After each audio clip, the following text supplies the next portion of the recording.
Consumer surplus अगला topic है हमारा। वो थोड़ा सा ही है, वो एमसीक्यू के लिए पढ़ा रहा हूं मैं, नहीं तो नहीं पढ़ाता मैं इसको। ये नीचे वाला मत देखना अभी। उपभोक्ता अधिशेष या कुछ उपभोक्ता का कंज्यूमर को कब फायदा होता है। अब इमेजिन करो तुम एक कंज्यूमर हो, तुम एक उपभोक्ता हो, तुमको कब सबसे ज्यादा सेटिस्फेक्शन मिलेगा, तुम कब सरप्लस में हो। सरप्लस समझते हो, तुमको कब फायदा मिला। तो इमेजिन करना, कोई मार्केट में सामान है 100 रुपए का, सुने, और तुमको उससे सेटिस्फेक्शन 100 से ज्यादा का मिल रहा है। मार्केट में वो सामान कितने का मिलता है और तुमको सेटिस्फेक्शन जो मिल रहा है, तुम क्या सोच रहे हो, मेरे को 100 से ज्यादा का सेटिस्फेक्शन, इसको तो लूंगा ही लूंगा। 100 का सामान है लेकिन मेरे को इसका बहुत ज्यादा फायदा मिलता है। तो तब तुम किस में हो गए। मार्केट में तुम कोई सामान खरीदे 100 रुपए का, और घर में आके रो रहे हो, अरे फालतू खरीद लिया, कोई काम का नहीं है, ऐसे ही पड़ा हुआ है, तो तुम सरप्लस में नहीं हो। सुने, जैसे ये जो सामान है सेटअप, इसका जो भी प्राइस होगा, क्या मेरे लिए इसका यूटिलिटी, उपयोगिता इस जितने का है उससे बहुत ज्यादा है। जैसे कल तुम एक वायर लगा रहा था ना, मैं टूट गया मेरा वायर। अब वो वायर मेरे लिए 450 रुपए का था, 450 का था, पिन टूट गया मेरा, वो परसों ही खरीदा था मैं, वो पिन मेरा टूट गया, 450 का था। अब 450 का उसका प्राइस था, क्या मुझे उसका यूटिलिटी 450 से कम का है कि बहुत ज्यादा है। तुम ज्यादा, बहुत ज्यादा, उसकी उपयोगिता मेरे लिए बहुत ज्यादा है। तुमको पढ़ाऊंगा, दूसरे बैच को पढ़ाऊंगा, और तीसरे बैच को पढ़ाऊंगा, मेरा माइक का काम हो जाएगा उसमें, तो मेरे लिए बहुत ज्यादा फायदा था वो। तो जब आपको कोई पेमेंट कर रहे हो, जो पे कर रहे हो, उससे ज्यादा सेटिस्फेक्शन मिल रहा है, जितना तुम दे रहे हो उससे ज्यादा तुमको सेटिस्फेक्शन मिल रहा है, उसको क्या बोलेंगे, कंज्यूमर का सरप्लस। अब अंदर की बात सुनो, कोई भी आदमी हम सब में जितने का खरीदते हैं ना, उससे ज्यादा का फायदा मिलता है, तभी हम खरीदते हैं, नहीं तो नहीं खरीदेंगे। नहीं समझे। तुम कपड़ा खरीदे, तुमको बहुत पसंद आ गया, तुमको यूटिलिटी ज्यादा है, वो 2000 का देगा तो भी खरीद लेते हैं, अरे महंगा है। कई सारे लोग महंगा सामान भी क्यों खरीद लेते हैं, उनको उसका सेटिस्फेक्शन बहुत ज्यादा मिलता है। आईफोन सस्ता है कि महंगा, फिर भी लोग क्यों खरीद रहे हैं, यूटिलिटी ज्यादा है ना उसका, उससे मेरे को सेटिस्फेक्शन बहुत ज्यादा मिलेगा। तो जब जितना तुम पे कर रहे हो और तुमको जो यूटिलिटी मिल रहा है, वो जितना पे कर रहे हो उतना मिलेगा कि उससे ज्यादा मिलेगा, तभी खरीदते हैं। और तभी हम क्या बोल जाते हैं कि हम किस में आगे हैं, कंज्यूमर के सरप्लस कंडीशन में। पढ़ो क्या लिखा हुआ है, टोटल जितना तुमको मिला और जितना तुमने पे किया, जितने का प्राइस था उसमें से कितना सामान खरीदे। जैसे 10 रुपए का एक था और तुमने 20 या दो सामान खरीदा, तो 20 रुपए का खरीदा। तो ये प्राइस और क्वांटिटी है, प्राइस और क्वांटिटी। एक मिनट एक मिनट एक मिनट, मैं आपको थोड़ा सा आसान कर देता हूँ, हड़बड़ी से अच्छा। 10 रुपए का एक पेन है, आप दो पेन खरीदे, कितने रुपए का खरीदे, तुमको उसका फायदा 50 का मिल रहा है। तो इन दोनों के बीच का डिफरेंस कितना हो गया, ये तुम्हारे लिए सरप्लस है। तो उसको मैं ऐसे लिखा, टोटल यूटिलिटी, टोटल यूटिलिटी जितना मुझे फायदा मिला, और कितने का था और कितना सामान खरीदा, दोनों का इंटू करके दोनों को माइनस कर दो तो आएगा। सर क्या ये पेपर में आएगा, इसका एमसीक्यू आ सकता है। फॉर्मूला देख लो क्या लिखा, टोटल यूटिलिटी जितना मुझे फायदा मिला, माइनस करना किसमें से, पी और क्यू का, इंटू। सर पी क्या होता है, पी एक सामान कितने का है, 200 रुपए का है। मैं कितना क्वांटिटी खरीदा, बोला भैया 3 सामान दे दो, तो कितने का खरीद लिया। लेकिन उसको मैं यूज करूंगा तो मेरे को 1000 का यूटिलिटी मिल रहा है, 10,000 का यूटिलिटी मिल रहा है। तो दोनों के बीच का डिफरेंस ही तुम्हारा क्या है, सरप्लस। ये फॉर्मूला है, फिर नोट्स मिलेगा तो बना लेना, भेज दूंगा मैं। आओ नया टॉपिक तुम्हारा, इन डिफरेंस कर्व, तटस्थता वक्र, इन डिफरेंस। ये बहुत अच्छा चैप्टर है, इसके बारे में डिस्कशन लंबा चलेगा भी, थोड़ा सा, थोड़ा मतलब इतना लंबा नहीं, ठीक ठाक चलेगा। रेडी, देख लू मैं सब बराबर चल रहा है कि नहीं।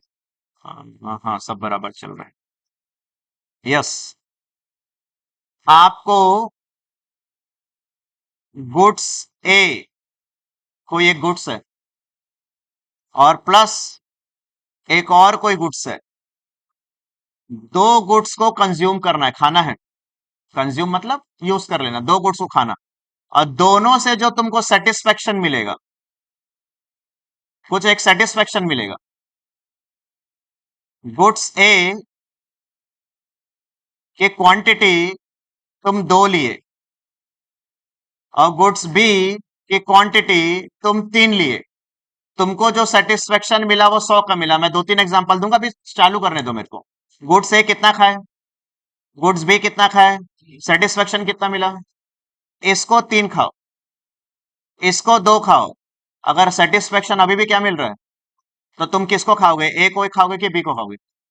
सेटिस्फेक्शन तुमको 100 मिल रहा है, किसको खाओगे, ए को, ये वाला कॉम्बिनेशन, ये वाला फर्स्ट वाला कॉम्बिनेशन लोगे कि सेकंड कॉम्बिनेशन लोगे? कुछ भी दे दो, क्या फर्क पड़ता है? नहीं समझे, कुछ भी दे दो का क्या मतलब? चलो एक मिनट, एक मिनट और मैं तुमको ना तुम्हारी भाषा में लाता हूं तो ज्यादा मजा आएगा। ठीक। मैं शाम के 4 रोटी खाया और राइस नहीं खाया, और मेरे को जो सेटिस्फेक्शन मिला कैलोरीज के फॉर्म में बोल दो, एनर्जी के फॉर्म में मिल दो, जो भी मिला, वो मेरे को 1000 मिला सेटिस्फेक्शन। या मैं 2 प्लेट, 0 रोटी खाया और 2 प्लेट राइस खाया, तो मेरे को सेटिस्फेक्शन कितना मिला? तो मैं ये रोटी खाऊं कि मैं राइस खाऊं? कोई भी खा लो। चलो एक और, मैं 2 रोटी खाता हूं और 1 प्लेट राइस खाता हूं, तो भी मेरे को कितने का मिलता है? मतलब ये जो सेटिस्फेक्शन है ना, कोई भी कॉम्बिनेशन ले ले तेरा, अगर सेटिस्फेक्शन सेम है तो उसके लिए चैप्टर बना हुआ है। मैं भी तो 3 4 एग्जांपल लूंगा।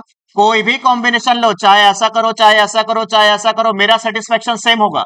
मेरा सेटिस्फेक्शन सेम होगा, उसको बोलते हैं क्या? इनडिफरेंस सेट, इनडिफरेंस कर्व, तटस्थ वक्र, तटस्थ माप, इसको बोलते हैं इनडिफरेंस। इनडिफरेंस, डिफरेंस का मतलब, डिफरेंस का मतलब अलग अलग, इनडिफरेंस का मतलब एक। मैं एग्जांपल देता हूं, देखो मैं जो बना के रखा हूं। नंबर ऑफ एप्पल्स दिख रहा है, नंबर ऑफ ऑरेंज दिख रहा है। आपको डॉक्टर ने बोला कि फ्रूट्स खाओ, और आपके बॉडी में इतना विटामिन आना चाहिए, इतना विटामिन आना चाहिए। कितना आना चाहिए? 100 आना चाहिए। ये विटामिन का कॉलम बना देता हूं, और तुमको कितना मिलना चाहिए? 100। तो तुम बोले कि भैया मेरे को ऑरेंज पसंद है, मेरे को एप्पल पसंद नहीं है, तो तुम ऑरेंज कितना खाए, एप्पल कितना खाए, और तुमको विटामिन कितना मिला? 100 mg, दवाई वगैरह जैसा 100 mg मिला। चलो तुम बोले कि भैया एप्पल थोड़ा ज्यादा खा लेता हूँ और ऑरेंज का मैं उसको कम खा लेता हूँ, तो ये कितना खाए? और एप्पल कितना खाए? 2। फिर भी तुमको कितना मिल रहा है? 100 mg। एक बढ़ा रहे हो, एक कम कर रहे हो ना। बोले कि भैया ऑरेंज कम है, तो ऑरेंज कितना खा लेता हूँ? 5। और एप्पल कितना खा लेता हूँ? 3। फिर भी तुमको कितना विटामिन मिलेगा? 100 mg मिलेगा, ऐसा। और अगर 4 ये खाते हो, 4 ये खाते हो, तो भी कितना मिलेगा? 100 mg मिलेगा। डॉक्टर बोला कि तेरे को 100 ग्राम प्रोटीन चाहिए, समझ लो। 100 mg तुमको विटामिन चाहिए, तो तुम बताओ ए बी सी डी कौन सा खाओगे? मतलब तुम चारों में सेम हो। हाँ या ना, चारों में क्या पन सेम। इसी का चैप्टर का नाम पड़ा है इनडिफरेंस। इसी को क्या बोलते हैं? इनडिफरेंस, तटस्थता। मतलब मैं एक ही जगह पर हूं, मेरे को ए ऑप्शन दे दे तो भी मेरे बॉडी को 100 मिलेगा, बी ऑप्शन दे दे तो भी 100 मिलेगा, सी में भी 100, डी में भी 100। तो अगर मैं एक जगह पर फिक्स हूं तो उसको क्या बोलते हैं? तटस्थता, इनडिफरेंस। आएगा समझ में? क्या उसी का मैं रोटी और चावल के साथ कॉम्बिनेशन बना था, या तो 4 रोटी खाऊंगा राइस नहीं खाऊंगा, या 2 प्लेट राइस खाऊंगा रोटी नहीं खाऊंगा। कोई लोग होते हैं एक रोटी और थोड़ा सा चावल खाते हैं, कई लोग होते हैं कि 2 रोटी और थोड़ा सा चावल खाते हैं, कुछ भी खा सेटिस्फेक्शन उससे मिल रहा है ना, तो उसमें क्या बोलता है हमें? इनडिफरेंस। आएगा कि इनडिफरेंस का मतलब समझ में? आओ, मीनिंग वगैरह नहीं उठाया मैं, मीनिंग तुम लोग बुक से देख लेना। मैं सीधा उसके किस में आता हूँ, कैरेक्टरिस्टिक्स। नहीं नहीं, इसके लिए तुमको सीधा कैरेक्टरिस्टिक्स आ गया क्या? एक सेकेंड, मैं इसका ग्राफ बनाता हूँ यहाँ पर। ये नंबर दिख रहा है क्या तुमको यहाँ से? चलो इसका ग्राफ बनाते हैं।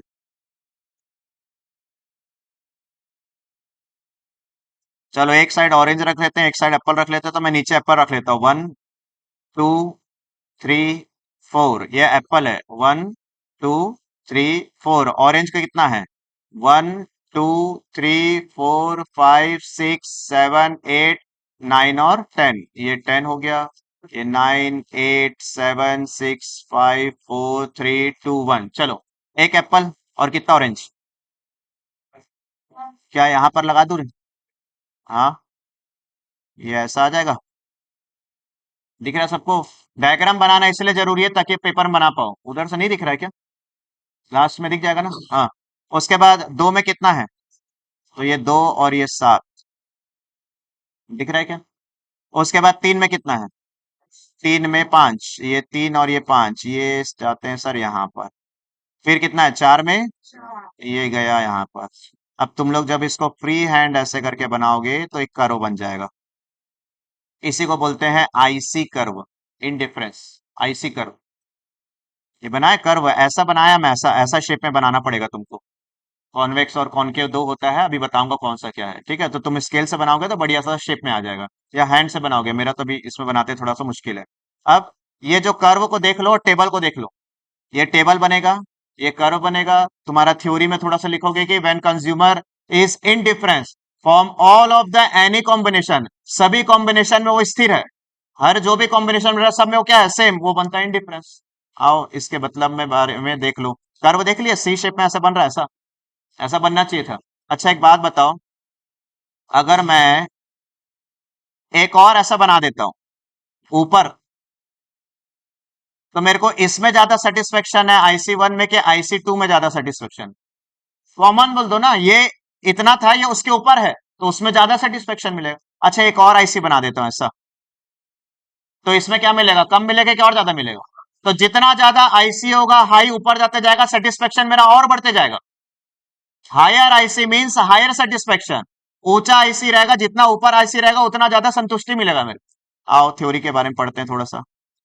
कैरेक्टरिस्टिक्स ऑफ आईसी कर्व, इसी का कैरेक्टरिस्टिक्स बता रहे हैं, जो कर्व दिख रहा है ना तुमको, इसी का कैरेक्टरिस्टिक्स बता रहे हैं। ये कैसा होता है, तो ऊपर से नीचे होता है। आया ना सर, ऊपर से नीचे होता है कि नहीं? आओ धीरे धीरे देखो क्या लिखता है। All all the combination on the IC curve gives the same level of the satisfaction, सभी तटस्थ वक्र एक समान संतुष्टि प्रदान करता है। सर क्या है ये आईसी, मैं आपको दिखाता हूं, क्या ये कॉम्बिनेशन है? वेट वेट वेट, थोड़ा सा इसको क्लियर करता हूं मैं। क्या था रे पहला? 10 में एक, फिर कितना था? 7 में 2, फिर 5 में 3, ऐसा कुछ था। ये आईसी बन गया। क्या ये कॉम्बिनेशन ए है क्या? ये पॉइंट है, और ये पॉइंट क्या है, कॉम्बिनेशन, और ये पॉइंट, और ये पॉइंट। तो तुमको किस में सेटिस्फेक्शन ज्यादा मिलेगा? सब में सेम मिलेगा। इसमें भी कितने का एमजी का मिल रहा है? 100। इसमें भी 100, इसमें भी 100, इसमें भी 100। क्या सब में सेटिस्फेक्शन सेम मिल रहा है? तो सभी पॉइंट ना एक जैसा सेटिस्फेक्शन देता है। ये देखो क्या लिखा हूं मैं, ऑल द कॉम्बिनेशन, मतलब A B C D, all the combination on indifference curve, indifference curve में जितना कॉम्बिनेशन होगा गिव्स, देगा आपको क्या, same level of the satisfaction, सभी तटस्थ वक्र एक समान संतुष्टि देता है। ये पॉइंट लिखना, बुक से थ्योरी पढ़ना, और एक ग्राफ अपने मन से बनाना। बताओ मैं ग्राफ यहाँ पे फ्री हैंड बना सकता हूँ? एक ऐसा बना दूंगा, एक ऐसा बना दूंगा, एक ऐसा बना दूंगा, एक ऐसा बना दूंगा, इसको ऐसा सी शेप बना दूंगा। यहाँ पर लिख दूंगा ए, यहाँ पर लिख दूंगा बी, यहाँ पर लिख दूंगा सी, यहाँ पर लिख दूंगा डी। बताओ सेम ग्राफ बनाए कि नहीं बनाए? मालूम है एक ही आंसर में दो दो ग्राफ बनाकर काम चला लूंगा मैं। कैसे? ऊपर का थ्योरी में भी एक ग्राफ बनाऊंगा, और ये वाला पॉइंट में भी एक ग्राफ बनाऊंगा। बोलो। तो जब तुम्हारे आंसर में ग्राफ ज्यादा दिखेगा तो टीचर को तो समझ में आएगा कि बच्चे को ग्राफ व्राफ आता है, उसको ज्यादा ही समझ में आता है, तो ऐसे में नंबर अच्छा मिल जाएगा। कई लोग क्या होते हैं, एक एक दो दो लाइन लिखेंगे और स्टैटिस्टिक इकोनॉमिक्स में ग्राफ ही नहीं बनाएंगे। ग्राफ बनाना जरूरी है, इससे अच्छा इंप्रेशन पड़ेगा। तो सेम ग्राफ दो जगह नहीं चल गया। और पढ़ो दूसरा पॉइंट क्या लिखा है, एक सेकंड दिखाता हूं दूसरा पॉइंट क्या लिखा। लो भाई, इसको पढ़ो क्या लिखता है, इसको पढ़ो क्या लिखता है, ध्यान दो। An indifference curve slopes downward to right, एक तटस्थ वक्र दाहिने और नीचे की ओर झुका होता है। क्या ये ऐसा नहीं था? यही तो, ये राइट साइड होता है, ये राइट साइड, और ये कौन साइड होता है, लेफ्ट साइड। तो ये ऊपर से नीचे राइट साइड होता है। फिर एक बार ऐसा थ्योरी पढ़ना, हेडिंग पॉइंट पढ़ लो, पॉइंट क्या लिखता है, all indifference curves slopes downward to the right, तटस्थ वक्र दाहिनी और नीचे झुका होता है। फिर अंदर लिखना थोड़ा सा थ्योरी जो तुम्हारे बुक में मिलेगा, थ्योरी मैं नहीं पढ़ा रहा यहाँ से, वो तुमको पढ़ना है। फिर एक ग्राफ बनाना, क्या ग्राफ बना देना, ऐसा बना के छोड़ देना, और यहाँ पर क्या लिख देना, आईसी। वही आंसर जो इतना हो सकता है ना, वो आंसर इतना बड़ा हो जाएगा। कैसे? 2 लाइन 3 लाइन का थ्योरी लिखोगे अपने बुक से पढ़कर, उसके बाद एक ग्राफ बनाओगे तो साइज बढ़ गया ना। जो पॉइंट तुम ज्यादा लिख नहीं सकते तो पॉइंट अपने आप बढ़ जाएगा। तो वही तो चाहिए यूनिवर्सिटी को। हाँ लेकिन मैं अंदर का डिटेल इसलिए नहीं पढ़ रहा हूँ क्योंकि हिंदी मीडियम अलग है, इंग्लिश मीडियम अलग है, वैसे मेरे को लंबा चलाना पड़ेगा। थ्योरी बुक से पढ़ पढ़ के फिर प्रॉब्लम होगा, इसलिए मैं पॉइंट पॉइंट बता रहा हूँ, आपको समझा दे रहा हूँ। बोलो क्या पॉइंट बोलता है, आईसी कर्व लेफ्ट से राइट नीचे की ओर होता है, हाँ या ना? अपने अपना लैंग्वेज में लो ना। तुमको घर पेपर में क्या पढ़ के जाना है मालूम, केवल और केवल पॉइंट्स। बीकॉम यही बोलता है भाई, पॉइंट आना चाहिए। अंदर का वो लोग भी चेक नहीं करेंगे, ऊपर देखे ना ग्राफ बना है, फुल मार्क्स मिलेगा, अट्रैक्शन हो जाएगा ये। तीसरा पॉइंट क्या बोलता है, an indifference curve is convex to the origin. English medium समझते हो, इसको कॉन्वेक्स बोलते हैं जो इस साइड होता है। और अगर वो ऐसा शेप होता तो क्या बन जाता, कॉनकेव। हिंदी मीडियम वाले इसको क्या बोलते हैं, उत्तलन और एक अवतलन, दो वर्ड होता है ना, तो उत्तल बोलते हैं इसको। किसको, कॉन्वेक्स को उत्तल बोला जाता है। ये देखो नीचे लिख दिया हूं। एक तटस्थ वक्र मूल बिंदु की ओर क्या होता है, उत्तल होता है, और इंग्लिश में क्या बोलते हैं, कॉन्वेक्स। जब इसको थोड़ा सा अपने बुक से पढ़ोगे, फिर इसके पीछे ग्राफ बनाओगे, तो बोलो कैसे ग्राफ बनाएंगे। वही वाला बनाएंगे सर, ऐसे करके बना देंगे। और यहां पर क्या लिख देंगे, कॉन्वेक्स टू द, याद है क्या, कॉन्वेक्स टू द ओरिजिन, ऐसा लिख देना। तो देखो थोड़ा सा थ्योरी में एक एक ग्राफ बनकर आ रहा है, और जब तुम्हारा आंसर एक ही एक के बाद एक ग्राफ दिखते रहेगा ना, तो टीचर वैसे इंप्रेस हो जाएगा। बोलो पहला पॉइंट क्या था, पहला पॉइंट क्या था, पहला पॉइंट बोलता है ऑल कॉम्बिनेशन, जितने कॉम्बिनेशन होते हैं सेम लेवल ऑफ सेटिस्फेक्शन देते हैं। हाँ, सेम लेवल देते हैं। तो उसके लिए तुमको कैसे ग्राफ बनाना था, ये वाला बनाना था, और इसको मिला देना था, ये ए, ये बी, ये सी, ये डी। दूसरा पॉइंट क्या बोलता है, इन डिफरेंस कर्व कहा कैसे होता है, राइट डाउनवर्ड होता है, नीचे की तरफ आता है, राइट साइड जाता है। हाँ, ये राइट साइड आता है। फिर क्या बोलता है कि इन डिफरेंस कर्व कॉन्वेक्स होता है, कॉन्वेक्स ऐसा ही होता है, वही वही ग्राफ दो बार। मालूम है, पहला दूसरा ग्राफ सेम, तीसरा चौथा ग्राफ सेम। अगला आगे दिखाते हैं, पढ़ो क्या लिखता है। A higher indifference curve show higher level of satisfaction। अभी थोड़ी देर पहले बताया था, IC1, IC2, IC3, IC4, क्या ऐसा ग्राफ था क्या सर, ये IC1। फिर एक ऐसा ग्राफ था सर, IC2। फिर एक ऐसा ग्राफ था, IC3। फिर एक ऐसा ग्राफ था, IC4। कौन ज्यादा सेटिस्फेक्शन देगा, जो ज्यादा ऊपर है वो ज्यादा सेटिस्फेक्शन देगा। अधिक ऊंचा आईसी करो, मतलब अधिक ऊंचा तटस्थ करो, अधिक संतुष्टि प्रदान करता है, लिख देना। और जितना सुन रहे उसी उसी को तो लिखना, पॉइंट को फिर से लिखकर एक थोड़ा सा थ्योरी लिखोगे, बना दोगे, एक ग्राफ और बन गया। स्मार्टली पढ़ना पड़ेगा, नहीं तो फिर रट्टा मार के बैठे रहना, एक याद नहीं आएगा पेपर। नया नया चीज है, समझ ही नहीं आता है कुछ क्या है। तो ये एक और बन गया, एक और पढ़ो क्या लिखा है। Two indifference curves do not intersect to each other। दो अधिमान, सर हिंदी मीडियम वाले तटस्थता को अधिमान भी बोलते हैं। हिंदी मीडियम वाले तटस्थता को क्या बोलते हैं, अधिमान। तो बोलता है दो इंडिफरेंस कर्व, दो अधिमान वक्र एक दूसरे को नहीं काटते। ये देखो जी, ये जो दो कर्व बनाया मैं, एक दो तीन चार, चार बनाया, क्या एक दूसरे को काट रहा है? अच्छा नहीं काटता बोला है ना, तो तुमको ऐसा दिखाना पड़ेगा।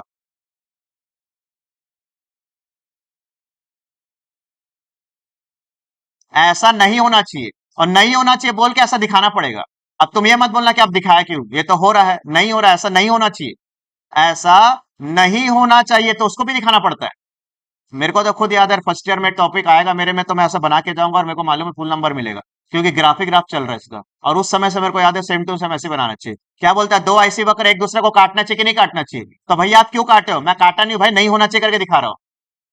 नॉट शो लाइक दिस, ऐसा नहीं होना चाहिए, तो उसका एक ग्राफ बन गया। तो अंदर पढ़ोगे तो थोड़ा थोड़ा थ्योरी मिल जाएगा। दो या तीन लाइन लिखना, बढ़ जाएगा ना आंसर, बहुत ज्यादा बढ़ जाएगा। क्या तुम लोग को अभी एक आंसर 15 नंबर का लिखना है कि 5 नंबर का लिखना? पहले कितने नंबर का लिखना होता था, 15।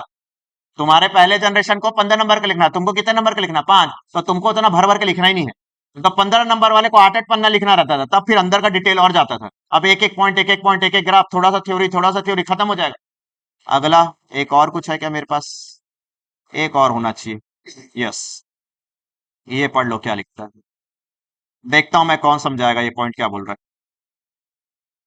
है। An indifference curve neither touch horizontal axes और नॉर टच वर्टिकल एक्सेस। एक अधिमान वक्र ना तो क्षैतिज अक्ष को और ना ही ऊर्ध्वाधर अक्ष को स्पर्श करता है।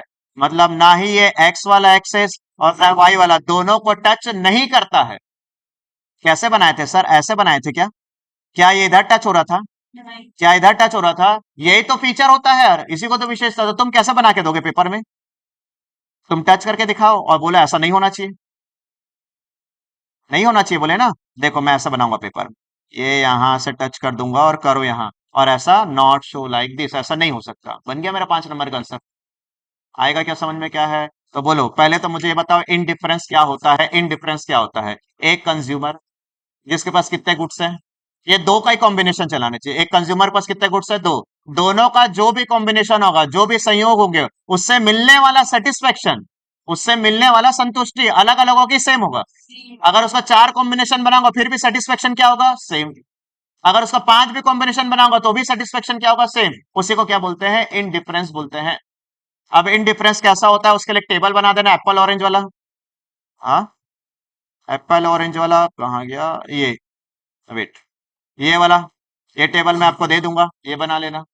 कैसा कैसा होना चाहिए, ये 1 2 3 4 और 10 7 5 3, इसके ऊपर एक टेबल बनाना, एक ग्राफ बनाना, फिर विशेषता चालू करना, कैरेक्टरिस्टिक्स चालू करना, और एक एक करके बताना कि हर कॉम्बिनेशन सेम लेवल का देता है, ये वाला ग्राफ बन जाएगा। उसके बाद बोलता है कि ऊपर से नीचे होना चाहिए, कॉन्वेक्स होना चाहिए, और एक दूसरे को नहीं काटना चाहिए, हायर होगा तो हायर सेटिस्फेक्शन हो गया, और एक्स और वाई को टच नहीं करना चाहिए। जल्दी जल्दी देखते हैं, मैं ऐसे ही बता देता हूँ तुमको। बोलो, पहला ग्राफ सिखा रहा हूं बस मैं। क्या बोलता है, हायर सेम कॉम्बिनेशन, यही है क्या, सेम कॉम्बिनेशन। दूसरा दूसरा क्या बोलता है, स्लोप्स डाउनवर्ड, ऐसा होना चाहिए। ठीक है, नीचे की ओर झुका होना चाहिए। फिर एक क्या बोले थे, कॉन्वेक्स, ये भी कॉन्वेक्स है, दोनों भी सेम होता है। उसके बाद क्या बोलता है कि हायर, ऐसी हायर लेवल ऑफ सेटिस्फेक्शन, ये वाला ग्राफ हो गया। उसके बाद क्या बोले तुम लोग, आ, एक दूसरे को टच नहीं करना चाहिए ना, तो ये ऐसा और ऐसा नहीं होना चाहिए। और क्या बोलता है, एक और पॉइंट, यहां से यहां टच नहीं होना चाहिए। बन गया मेरा 5 पॉइंट। थोड़ा थोड़ा सा बस थ्योरी देखो, थोड़ा तो पढ़ना पड़ेगा। इतना मेरे अंदर जादू नहीं कि भाई मैं ऐसे ही बोलूं और अंदर का भी लिख दो। थोड़ा तो पढ़ना पड़ता है, समझाता हूं बस हूं, मैं समझा सकता हूं मैं। आएगा समझ में क्या है। तो कल का आंसर क्या था, कल का आंसर यूटिलिटी, कल का बड़ा आंसर था। और अगर ये दोनों में से मैं गैस करूं तो कल वाला आंसर ज्यादा चांस है आने का। ये तो उसका एक टुकड़ा था जो मैं नहीं छोड़ सकता था, क्योंकि एमसीक्यू आ सकता है करके बताया। नहीं तो मैं टॉपिक नहीं पढ़ाता, मैं सीधा तुमको इलास्टिसिटी ऑफ डिमांड पढ़ाता। मांग का एक टॉपिक है डिमांड के ऊपर, वो पढ़ाता मैं।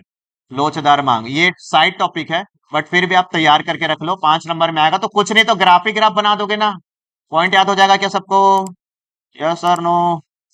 देख लो, पहला point, all the combination give same level of satisfaction.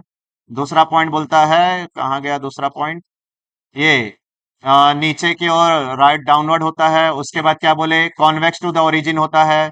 फिर क्या बताता है, एक दूसरे को इंटरसेक्ट नहीं करता, हायर लेवल हायर सेटिस्फेक्शन देता है। And last one is x और वाई को टच नहीं करता है। ये 5 अपना टॉपिक हुआ।